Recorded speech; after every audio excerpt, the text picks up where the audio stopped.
So this ought to go more smoothly because I pumped a few extra gigs of RAM into this machine. Oh yeah, cool. I didn't think it was possible with the Mac because it's kind of unibody on the iMacs, but I was about to just bite the bullet and take it into the Apple store and pay too much for memory. And looking online on Apple's website, apparently they actually build in a little hatch on the bottom of it that you can unscrew and slap some memory in there.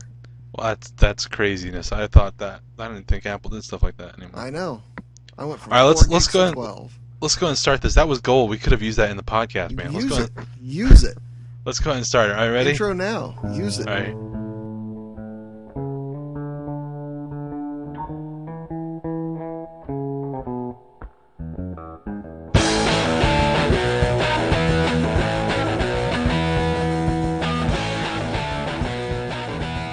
Well, you're joining us mid-conversation. We're talking about upgrading hello. your. I didn't notice you were there. Listening. Yes. Well, hello there.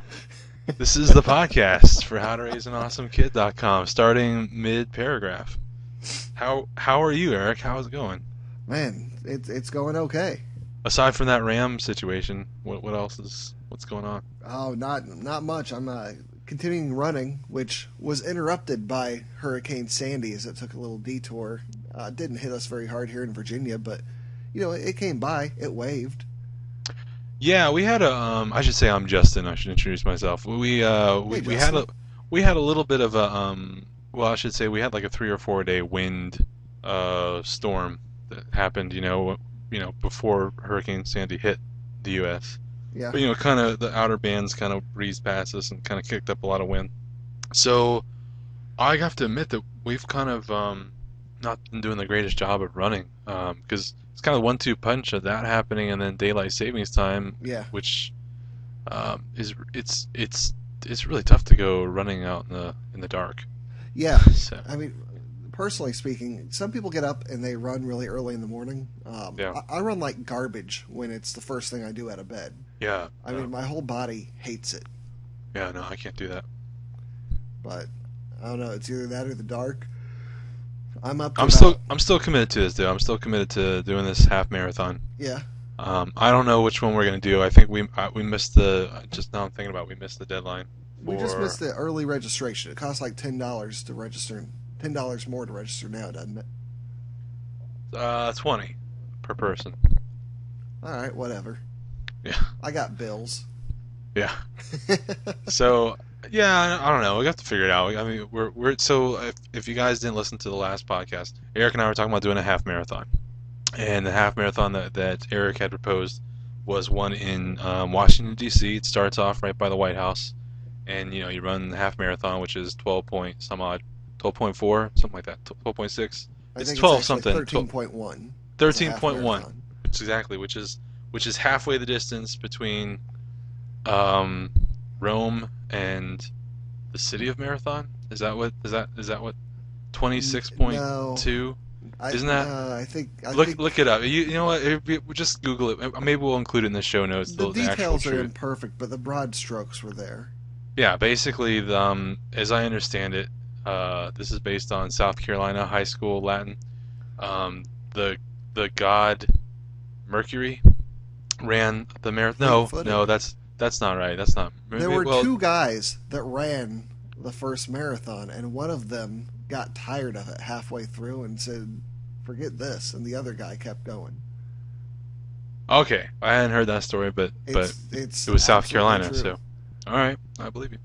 So we're trying to decide whether or not to do that one, and the clincher on that one is it's I'm sure it's gonna be a madhouse trying to get like a hotel and all that stuff. So we were thinking. We also found that same weekend there was a half marathon going on in Eric's hometown, which means maybe I could like stay with him, and that way we cut out the hotel situation. Or there's also a half marathon going on in my neighborhood, my town. So Eric could stay with me. So we're trying to figure all that out, and I'm sure this is like super exciting. Yeah, absolutely. Talking about logistics of which marathon we should run. You want to come visit Virginia Beach, or are we gonna drag the fam to Atlanta? I'm open either way. It's all right. You can absolutely go either way. I'm not sure if I'd bring the whole crew if it was just me. Although, I mean, they have people there in Virginia Beach that know how to do CPR, right? I don't need to bring my wife with me. They do have some nurses. Awesome. All right. Good. Well, then that's all we need. That's all. As long as that's there, then I probably won't bring my family. I'll just come up there, do the race, go do some sort of what was it? You want to do a Brazilian steakhouse? We'll try to find some sort of Brazilian steak. Get some meat. Meat, a whole lot of meat, which is the perfect thing to eat right after a half marathon. Yeah. And then that's it. The perfect thing to eat. Because what you're doing is you're replenishing all that meat that your body lost during the run. Exactly. You read. Sorry, now that's going in a bad direction. Sorry. I'm turning the ship around. Yeah, so we'll figure that out, and that's all. That's on the agenda. We got time. I guess we're shooting for like a March 2013 timeline. So we're shooting for something like that. So what else is new, man? Anything else? Not much. I mean, I don't know if you can see. I shaved my head. You did. And I started growing out a beardish, something like that. This isn't like a Movember thing. Do you know what is? I vaguely understand what Movember is. It's like you grow a beard for charity or something like that. I think a mustache for prostate cancer. A mustache. Oh, I'm told. I don't have a mustache. It's just all beard. Mine is garbage. Yeah, I figured while I was young I should find out what shape my head is before I lose my hair, and then I have to find out what shape my head is. It turns out it's perfectly Charlie Brown round. So you've got a normal looking head. Yeah, it's weird, oddly round, very pumpkin like. So I have nothing to worry about. It's not going to be too embarrassing. When I end up actually going bald, it's not going to be too terrible. Is that like a definite thing in the cards for you? No. My grandfather had a full head of hair on my mom's side. I think probably by the time you get to like our age, you've got a good indication whether or not you're going to go bald or not. I got some Bill Murray receding side things going on here. It's kind of giving me like a widow's peak type of situation going on. But so far, so good. Oh, I read a book last week. I read that Live from New York book. Speaking of Bill Murray. Oh yeah, did I loan that to you, or did you get that on your own? I got it on the Kindle. I love that book, man. It's great. So tell me about it. It's been a long time since I read it. What was it like? Well, it basically takes you through Saturday Night Live from the inception to not quite the present day. Kind of when they were. It ends when they were transitioning from like the Will Ferrell cast to like the kind of current cast, even though a lot of that cast has gone on now. I think yeah. As I recall, the book was like up until. I think it was like was it like 6, 7, 8 years ago? It was near the end of like Tina Fey's, her period of time there. So, well, I think it was actually kind of getting into the Tina Fey. It was kind of like going through just about to the end of the the Will Ferrell, Chris Kattan, Sherry O'Terry group. Gotcha. And they were moving over, I guess, to the Jimmy Fallon, Tina Fey era. Yeah. But I mean, the whole story's told from people who were there. There's not much narrative in the book, just quotes from the various actors and writers and producers and network executives involved with the show for the past 25 years, 30 years. Yeah, and if you're a fan of this, the show like I am, it's huge. It's kind of I don't know, I don't know if you've ever seen like those they have those books for Star Wars or actually I think it may be Star Trek or both, where you buy the book and it has like cutaways of like each spaceship and what's inside and all that stuff. Like that's what that Saturday Night Live book is for me. Like if you're into Saturday Night Live, then it like basically dissects the entire thing and shows you the cross section of like everything about the show and the behind the scenes and what the parties were like afterwards and all that stuff. Yeah, and it kind of gives you good insight into how the sausage was made, so to speak. Yeah. Because people don't know this, but they make a lot of sausage at Saturday Night Live. That's true. Well, there's a lot of them are from Chicago, and that's a big sausage town. Absolutely, it is. That's where Abe Froman's from. I miss it. Yeah, so and bringing ourselves back around to But that book is called it's called Live from New York, I believe. Live from New York. And you guys should pick it up. It's probably super cheap now because it's 6, 7, 8 years old. It was like $9.99 on Kindle. It was amazing. Awesome. So not that cheap. Yeah. I think those Kindle books, man, they gotta come down to like iTunes prices. Like songs are all kind of impulse buy prices. Like you don't think anything of spending 99 cents on a song. Yeah. I think books need to come down to about that point. But a song will last you about 3 minutes. A book, that's going to last you several hours. Yeah, no, not see you and I work songs differently. I like to listen to a song for about 3 weeks on loop. So Nothing but loop. I'm a loop, yeah. So Well, I get a yeah, lot of mileage out of I can see my it. song. I mean, Jonas Brothers are catchy. Yeah, yeah. Well, and that's pretty much what I listen to. That Miley Cyrus. Yeah, absolutely. So I I got can't fault you for that. I got what was I gonna say? Oh yeah. So my kid today, big milestone. He started clapping, which no, actually he started clapping like 4 months ago, but he started Yeah. clapping when I say, "Can you clap?" So I don't even have to like show him what I'm talking about or do anything like that. If I just say, "Can you clap?" and he just starts clapping. So that's kind of major. Does That's like he the first answer time you? that.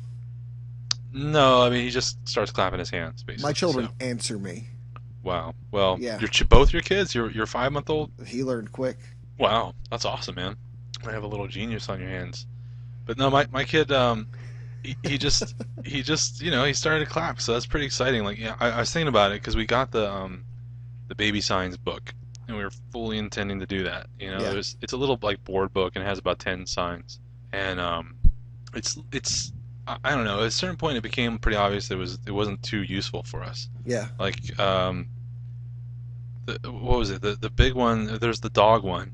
There's mom, dad, milk, water, more. Isn't there like more and they put their hands Yeah, together? yeah, yeah, Oh exactly. man, More. I got tired of kids doing that and the kids we used to hang out with.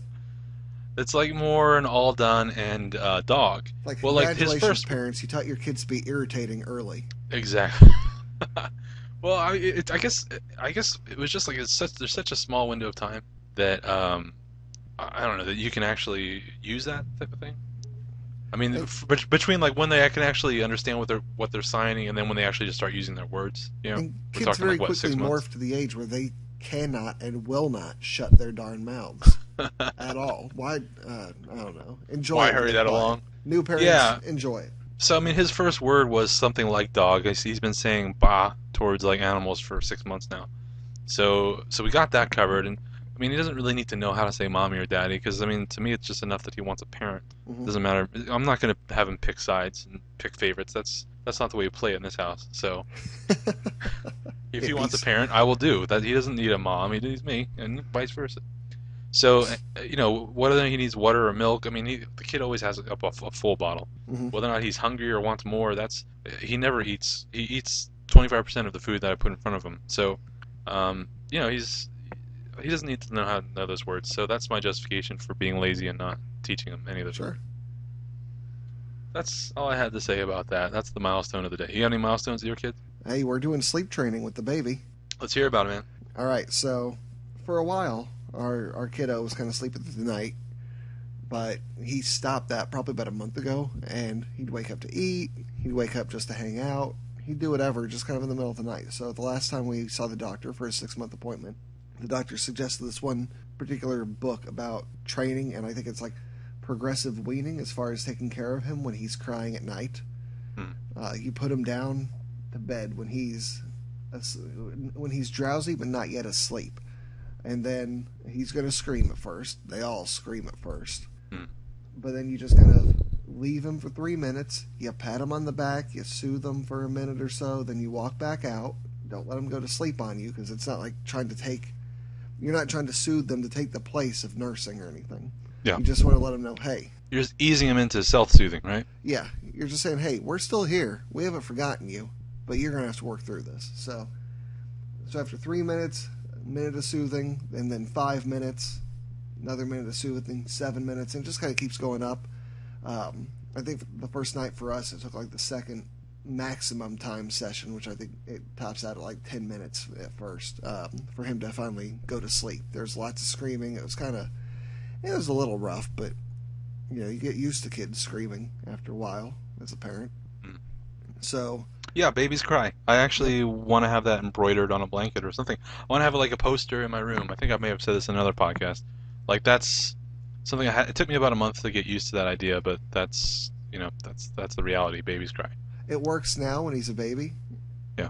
And it helps remind you guys that babies cry, and it also works later on when he's a football player and gets his leg broke. You just put that poster in his room so it'll remind him babies cry. It has like the reverse effect. Yeah. Yeah, just add the word only in front of it, like only babies cry. Wuss. Yeah. So how's it working? I mean, how many days are you into it? Let me see. Started on Friday, and this is Tuesday, so that many days. We Wow. made the decision to start on a weekend, which it does tend to be kind of rough the first day, and it wasn't really that rough. He woke up. He woke up in the middle of the night once for the first 3 days or so that we did it. And the first time, it probably took about half hour, 40 minutes to get him to sleep. That really wasn't that different from how he normally was before that. And he got the idea a lot quicker the second night, because when it comes to sleep, my kids are Vikings. Yeah. And then when it comes to sleep, your kids are Vikings. What does that mean? That's right. They conquer. They sleep like they're on a burning pyre. Exactly. Sleep like they're on a twitching mass of hewn limbs. So far, so good. Yeah, and he slept all night last night. He went to bed fairly easy tonight. It's Good, been man. all right now that he's going. I mean, my wife is thrilled that she doesn't have to wake up and nurse this baby every night now. Yes, you guys. So how he's what, 5 months old now, or is he getting on 6? He's let me see. He hit 6 months on the 23rd last month. Oh, okay. All right, so we're 6 months. 21st. Whoops. Gotcha. Yeah, don't forget his birthday, man. I always remember his birthday because he just missed being forever associated with potheads. He was born on April 21st. But he still will. I mean, he'll still be like, dude, today, pot, tomorrow, my birthday, bro. That's going to be your son. He'll only be 16 associated with it if he is a pothead. Yeah. It's an option. It's not a mandatory thing. Yeah, they're going to start calling him 421. So, you know what? I know all what you're talking about because I read up on it before my kid showed up. Yeah. I actually bought a calculator thingy off of ThinkGeek because they were selling them on clearance. It was like, I don't know, $9. Oh, you can't afford not to buy it for $9. Yeah, exactly, for $9 from something on ThinkGeek for less than $10. What? So I got this thing, and it's pretty much exactly what you described. Like, it has a screen and some buttons, and it's basically like when you go in to comfort your kid, you hit the button. Or actually, when you come back out, you hit the button, and it resets the timer. And then it makes it longer and longer each time, so that way you're kind of teaching the kid. And then you choose like which night. Like this is night number 4, and so night number 4 it's a little bit longer, and it's supposed to go over like a course of 2 weeks or something like that. Never actually. It's still new in the box. Never actually took it out because I don't know. It just became apparent that we didn't really. I think it went down like over the course of 3 nights. There was 3 nights where every 5 minutes I would go in, comfort the kid, put him right back down, and I think the worst night it went for about a half hour, and then after that it was good. The other thing but that was the 8-month mark. Up until that point, he really had a hard time going down, and he had a hard time staying down. Mm-hmm. And then, what was it? I think there was 2 things that happened at once. There was one thing which was my mom passed down this family story from my great-grandfather, who believed that kids should take naps, 1 nap at 10 and 1 nap at 2. And we were just kind of giving him naps throughout the method, sure. Yeah, just keep 1 firmly at 10, 1 firmly at 2, and you can't go wrong. So we at that point were just kind of giving him naps whenever he wanted to. We were getting pretty exasperated about his night schedule. He was waking up a couple times in the middle of the night, and my mom told me that, and it was like, you know what? Let's give it a shot. Give it a shot. And we're still kind of doing that. I mean, his naps are kind of congealing into 1 nap at this point, but. Mm-hmm. I mean, when we did 10 and 2, all of a sudden his night sleeping, like, it was like night and day. All of a sudden he was, like, just sleeping through the night, like, Cool. sleeping, 10 and 11 hours a night. That was number 1. Number 2, when we did this at the same time, which was when he woke up in the middle of the night, instead of giving him milk, we just gave him a bottle of water. Because Liz had read somewhere that makes the kid just kind of decide that it's not even worth waking up for. Yeah. So we did that for about 3 nights, about those same 3 nights, and that... Who knows what actually was effective and what's... But knock on wood, I'm literally knocking on wood. It's been 6 months now, and he slept through the night every single night for 6 months. Well, that's excellent. Yeah, so who knows what worked, but one of those things worked. And I'll pass those tips on to you, the listeners. I don't know, try them all, see which ones work. Yeah, put them in your pipes and smoke them. Try all that. Don't do it on 420, but whatever makes it happen for you. Get those kids to sleep, man. They want to do it. Yeah. They want to sleep. They do. And so do you. Yeah, and it's amazing. I mean, I hate to brag about it. I mean, my sister-in-law, she had twins, and she wasn't really interested in like dividing and conquering. So she let the two kids sleep in the same room, and they would take turns waking up every hour or so. Hmm. One would wake up 1 hour, and then an hour later the Oh next my one would wake up. God. And that was basically for the all first 2 years of their life. And then it turns out that one of them had like like kind of like a baby version of sleep apnea, like they had like an issue with some sort of physical issue with their throat or their nose. So they had surgery on that, and then after that, it's been better Oh, supposedly. that's good. But I can't. I mean, there's twins. Twins are tough already, and then when you go through like 2 years of never getting more than 2 hours of sleep at a time, Yeah, that's rough. yeah, it's really rough. So I don't know, man. I mean, I know there's some parents out there that have it bad. I mean, I think that's what it all comes down to. No matter what's going on, no matter how rough your night is, there's some parent out there that's getting it worse than you, Yeah, and there are parents out there that are getting it better than you. So, like yeah, I said, like us. knock on wood. We're yeah. Last 6 months have been so far so good, but I'm sure eventually we might have another kid and that other kid. How was your first? How was Julian? How was Oh, he? he always slept. He's a Yeah, lazy little kid. nice. I don't really remember him being up all night. Yeah. He, Well, but see, that's the Trojan kid, and I think that's what we're having right now. hmm They get that first kid in there that's perfect. It's like, oh, this is easy, and then you have that second kid, not quite so easy. You roll 2 6s, and you're like, oh, let's do this again. And then the next roll, you somehow get -3. Yeah. Yeah. So I Gonna don't make you know. pay. I don't know. Yeah, we'll see how this pans out. Well, I should say that we took some time out of election night to listen to this or to do this podcast. So Yeah, it's time to go catch the results going. time to go catch the results. My 9-year-old precocious step or I guess half brother is my wife's half brother called her today to find out who she voted for, and then gave her an earful about whether or not she had voted for the right person. I think it's cute that kids can kind of get curious about that stuff. Oh yeah. And I think the interesting thing was that his parents hadn't really. They had kind of spouted off some talking points, or no, I'm not sure if it was his parents or his teacher or who it was, but he was actually pretty open to the idea of well, maybe that isn't right, or maybe this is a different viewpoint, or sometimes some people will tell you things and they are right, and sometimes they aren't right. Yeah. He was pretty open to that. I think kids are pretty open to talking about it or listening to it. Well, They're certainly impressionable. we took our kids to the polls, and Julian was convinced on the way in that the way to vote was to shout for your candidate as loud as you could once you got in there. Bankruptcy. Yes, yeah. I'm not sure if that would work, but that's cute. Yeah, it's worth a shot. You never That's know. funny. Yeah. All right, so email us.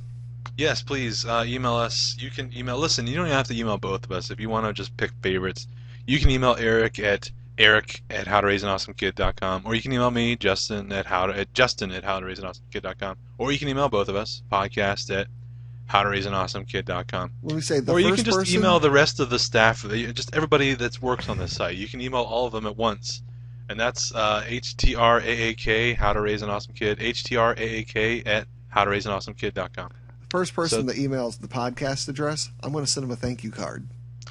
yes, if Write it you down. send us an email today, right now, as you're listening to this, just go to your smartphone email screen or go to your computer. Even if you're Send- listening this 6 months from when we recorded it, because you might whenever still be in the whenever you running. want, you might still be the first one. Send us an